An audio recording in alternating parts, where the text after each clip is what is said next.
Palottukonam councillor R സുഗതന് നാളെ കണ്ണൂർ വിയൂർ ജയിലിൽ സത്യപ്രതിജ്ഞ ചെയ്യാൻ ഹൈക്കോടതി നിർദ്ദേശം നൽകിയിരിക്കുകയാണ്. നാളെ 11 മണിയോടുകൂടിയാണ് കണ്ണൂർ വിയൂർ ജയിലിൽ സുഗതൻ നാളെ സത്യപ്രതിജ്ഞ ചെയ്യാൻ പോകുന്നത്. കൂടാതെ മേയർ വി രാജേഷിനും പങ്കെടുക്കാമെന്ന് ഹൈക്കോടതി ഒരു നിർദ്ദേശം നൽകിയിട്ടുണ്ട്. അതായത് മേയർ വി രാജേഷ് ആയിരിക്കും നാളെ സുഗതന് സത്യപ്രതിജ്ഞ വാചകം ചൊല്ലിക്കൊടുക്കാൻ പോകുന്നത് എന്നാണ് ലഭിക്കുന്ന വിവരം. നാളെ രാവിലെ കൃത്യം 11 മണിക്ക് സൂപ്രണ്ടിന്റെ ഓഫീസ് മുറിയിൽ വെച്ചിട്ടായിരിക്കും സത്യവാചകം ചൊല്ലി വി രാജേഷ് വീണ്ടും കൗൺസിലറായി സത്യപ്രതിജ്ഞ ചെയ്യാൻ പോകുന്നത്.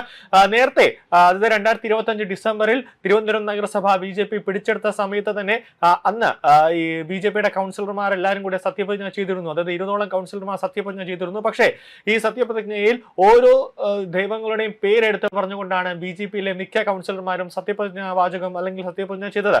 അതുകൊണ്ട് തന്നെ അത് ഹൈക്കോടതി അടുത്ത കാലത്ത് അസാധുവാക്കിയിരുന്നു. അതുകൊണ്ട് തന്നെ സുഗതനൊഴികെ മറ്റെല്ലാ കൗൺസിലർമാരും വീണ്ടും സത്യപ്രതിജ്ഞ ചെയ്യുന്ന ഹൈക്കോടതി ഉത്തരവ് വന്ന് അന്ന് വൈകുന്നേരം 4 കൂടി തന്നെ BJP കൗൺസിലർമാർ വീണ്ടും സത്യപ്രതിജ്ഞ ചെയ്യുന്ന ഒരു സാഹചര്യം ഉണ്ടായി. പക്ഷേ സുഗതൻ അന്ന് സത്യപ്രതിജ്ഞ ചെയ്തില്ല. കാരണം കാപ്പ കുറ്റം ചുമത്തി സുഗതൻ വിയൂർ സെൻട്രൽ ജയിലിലായിരുന്നത് കൊണ്ട് തന്നെ സുഗതന്റെ കാര്യത്തിൽ ഒരു അനിശ്ചിതത്വം തൊട്ടിരുന്ന ഒരു കാഴ്ചയായിരുന്നു ഉണ്ടാകുന്നത്. നിലവിൽ 2 ദിവസത്തിന് മുമ്പേ നെടുമങ്ങാട് കോടതിയിൽ സുഗതൻ ജാമ്യ ഹർജി നൽകിയിരുന്നു. അതിൽ കോടതിയുടെ പരിഗണനയിലുള്ള 2 കേസുകൾക്ക് നെടുമങ്ങാട് കോടതി ജാമ്യം നൽകുന്ന ഒരു സാഹചര്യം ഉണ്ടായി. അപ്പോൾ സുഗതൻ തിരുവനന്തപുരം നഗരസഭയിൽ വന്ന് സത്യപ്രതിജ്ഞ ചെയ്യുമെന്നാണ് വിചാരിച്ചത്. എങ്കിലും കാപ്പ ചുമത്തപ്പെട്ടതിനാൽ ഹൈക്കോടതിയുടെ ഒരു നിർദ്ദേശം കൂടി വേണമായിരുന്നു. അതിൽ കാപ്പ കേസിനും കൂടെ സുഗതന് ജാമ്യം ലഭിക്കേണ്ടത് അനിവാര്യമായിരുന്നു. അങ്ങനെയാണ് കോടതിയിലേക്ക് സുഗതന്റെ വക്കീലും ഉൾപ്പെടെയുള്ളവർ കോടതിയിലേക്ക് ജാമ്യ ഹർജി നൽകുന്നു. അങ്ങനെ കോടതി സംസ്ഥാന സർക്കാരിനോട് ചോദിച്ചൊരു പ്രധാനപ്പെട്ട കാര്യമുണ്ട്. സുഗതന്റെ കേസിൽ എന്ത് ഒരു നടപടി എടുക്കാൻ പറ്റും, സുഗതനെ സത്യപ്രതിജ്ഞ ചെയ്യണം, അത് ജയിലിൽ വെച്ചുകൊണ്ട് സത്യപ്രതിജ്ഞ ചെയ്യാനുള്ള ഒരു സാഹചര്യം അല്ലെങ്കിൽ അങ്ങനത്തെ ഒരു ക്രമീകരണം ഒരുക്കാൻ പറ്റുമോ, അത് തിങ്കളാഴ്ച അതായത് ഇന്ന് അറിയിക്കണമെന്ന് ഹൈക്കോടതിയുടെ ഭാഗത്തുനിന്നും ഒരു നീക്കമുണ്ടായിരുന്നു. അങ്ങനെ ഇന്ന് രാവിലെയോടുകൂടി തന്നെ സംസ്ഥാന സർക്കാർ അറിയിച്ച ഒരു കാര്യമാണ് സുഗതന് വിയൂർ ജയിലിൽ വെച്ച് തന്നെ സത്യപ്രതിജ്ഞ ചെയ്യാനുള്ള ഒരു ക്രമീകരണങ്ങൾ ഒരുക്കി നൽകാം എന്ന് പറഞ്ഞിട്ടുണ്ട്. രാവിലെ മുതൽ തന്നെ ചെറിയ കാര്യത്തിൽ ഒരു അനിശ്ചിതത്വം തുടർന്നൊരു കാര്യം എന്ന് വെച്ച് കഴിഞ്ഞാൽ ജയിലിന്റെ അകത്തായിരിക്കുമോ അല്ലെങ്കിൽ പുറത്തായിരിക്കുമോ, അതായത് ജയിൽ കോമ്പൗണ്ടിന്റെ അകത്തായിരിക്കുമോ സത്യപ്രതിജ്ഞ ഉണ്ടാവുക എന്നൊരു സംശയമുണ്ടായിരുന്നു. പക്ഷേ ഹൈക്കോടതി പറഞ്ഞത് നാളെ 11 മണിക്ക് സൂപ്രണ്ടിന്റെ മുറിയിൽ വെച്ചിട്ടായിരിക്കും സത്യപ്രതിജ്ഞ ചെയ്യാനുള്ള ഒരു വേദി തന്നെ ഒരുക്കി കൊടുത്തിട്ടുണ്ട്.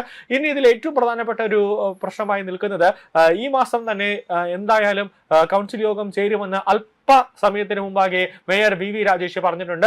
അപ്പോൾ സുഗതന്റെ അഡ്വക്കേറ്റും അതോടൊപ്പം തന്നെ തിരുവനന്തപുരം നഗരസഭയിൽ നിന്നുകൊണ്ട് തന്നെ BJP ഉൾപ്പെടെയുള്ളവർ സുഗതനെ കാപ്പ കേസിൽ ഒരു ജാമ്യം നൽകണം എന്ന് ആവശ്യപ്പെട്ടുകൊണ്ട് ആഭ്യന്തര സെക്രട്ടറി, അത് സംസ്ഥാന ആഭ്യന്തര സെക്രട്ടറിക്കും അതോടൊപ്പം തന്നെ ഹൈക്കോടതി ഡിവിഷൻ ബെഞ്ചിനും ഒരു ഹർജി നൽകുമെന്നതാണ് ഏറ്റവും പ്രധാനപ്പെട്ട കാര്യം. ആ ഹർജിയിൽ സുഗതന് ജാമ്യം ലഭിച്ചാൽ കൗൺസിൽ യോഗത്തിൽ പങ്കെടുക്കാൻ സാധിക്കുമെന്നുള്ളതാണ് ഏറ്റവും പ്രധാനപ്പെട്ട കാര്യം. അങ്ങനെ എന്തായാലും ഈ മാസം കൗൺസിൽ യോഗം ഉണ്ടാകും എന്നതുകൊണ്ട് തന്നെ സുഗതൻ വന്നില്ലെങ്കിൽ അത് BJPയെ സംബന്ധിച്ചിടത്തോളം വലിയൊരു തലവേദന കേസായി മാറും.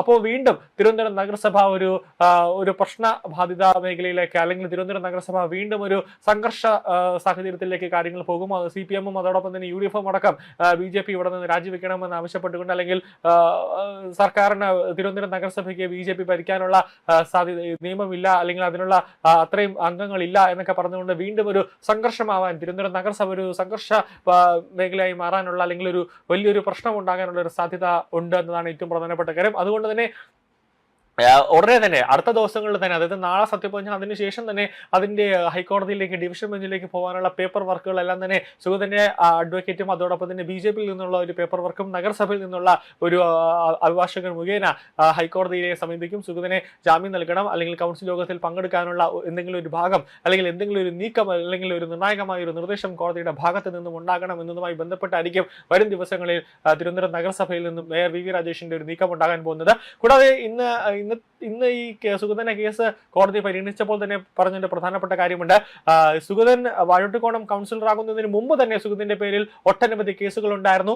അപ്പോൾ സുഗതനെ ജനങ്ങൾ തിരഞ്ഞെടുത്ത ഒരു വ്യക്തി അല്ലെങ്കിൽ ഒരു കൗൺസിലറാണ് സുഗതൻ. അപ്പോൾ ഭരണഘടനാപരമായ ചില പരിഗണന അല്ലെങ്കിൽ മാനുഷികമായ പരിഗണന, ഭരണഘടനാപരമായ ചില ജനാധിപത്യ പരിഗണന സുഗതന് കൊടുക്കേണ്ടത് അത്യാവശ്യമാണ്. കാരണം ജനങ്ങൾ തന്നെ തിരഞ്ഞെടുത്തതാണ്. അതാണ് അവിടെ ജനാധിപത്യം എന്ന ഒരു സാധനം അവിടെ വരുന്നത് അല്ലെങ്കിൽ ഒരു വാചകം അവിടെ വരുന്നത്. അതുകൊണ്ട് അതുകൊണ്ട് തന്നെ കൃത്യമായ നീക്കങ്ങളിൽ ജനങ്ങൾ തെരഞ്ഞെടുത്ത ഒരു വ്യക്തിയാണ് സുഗതൻ. അതുകൊണ്ട് തന്നെ കൗൺസിലർ എന്ന നിലയ്ക്ക് ജനങ്ങളുടെ കാര്യങ്ങൾ നോക്കേണ്ടത് ഒരു കൗൺസിലറുടെ ഉത്തരവാദിത്തമാണ്. അപ്പോൾ അവിടെ എന്തെങ്കിലും തരത്തിൽ സുഗതന് കൊടുക്കേണ്ട എല്ലാ കാര്യങ്ങളും അവിടെ തടസ്സം ഇട്ടാൽ അത് ഭരണഘടനാ നിയമപ്രകാരം അതൊരു വലിയൊരു പ്രശ്നമാകും, അല്ലെങ്കിൽ ജനങ്ങളോട് ചെയ്യുന്ന ഒരു ചതിയായി പോവും. അതുകൊണ്ട് തന്നെ ജയിലിൽ ഇരുന്നു കൊണ്ട് തന്നെ കോടതിക്ക് ചെയ്യാൻ പറ്റുന്ന എന്തെങ്കിലും കാര്യം, അതായത് ഇനിയിപ്പോൾ കൗൺസിൽ യോഗത്തിൽ പങ്കെടുക്കണമെങ്കിൽ ചിലപ്പോൾ ഓൺലൈനായിട്ട് എന്തുകൊണ്ട് പങ്കെടുത്തുകൂടാ എന്നുള്ള ഒരു കാര്യത്തിലേക്ക് കോടതി എത്തും. കാരണം സത്യപ്രതിജ്ഞ ജയിലിൽ വെച്ച് നടത്തിക്കൂടെ എന്ന് കോടതി തന്നെ വരും ദിവസങ്ങളിൽ എന്തുകൊണ്ട് സത്യപ്രതിജ്ഞ ഓൺലൈൻ വഴി ആയിക്കൂടാ എന്ന്, അല്ലെങ്കിൽ എന്തുകൊണ്ട് കൗൺസിൽ യോഗം ഓൺലൈൻ വഴി ചേർന്നുകൂടെ എന്ന് ഹൈക്കോടതിയുടെ ഡിവിഷൻ ബെഞ്ച് ചോദിക്കുന്ന ഒരു സാഹചര്യം ഉണ്ടാകാനുള്ള സാധ്യത ഉണ്ടെന്നാണ് അഭിഭാഷകർ അടക്കമുള്ളവർ ഇപ്പോൾ പങ്കുവയ്ക്കുന്നത്. അങ്ങനെയാണ് ചില വിവരങ്ങൾ ഇപ്പോൾ ലഭിച്ചുകൊണ്ടിരിക്കുന്നത്. എന്തായാലും ഈ ആഴ്ച BJPയെ സംബന്ധിച്ചിടത്തോളം, സുഗതനെ സംബന്ധിച്ചിടത്തോളം, തിരുവനന്തപുരം നഗരസഭയെ സംബന്ധിച്ചിടത്തോളം അതീവ നിർണായകമായ ഒരു സംഭവ വികാസങ്ങളാണ്.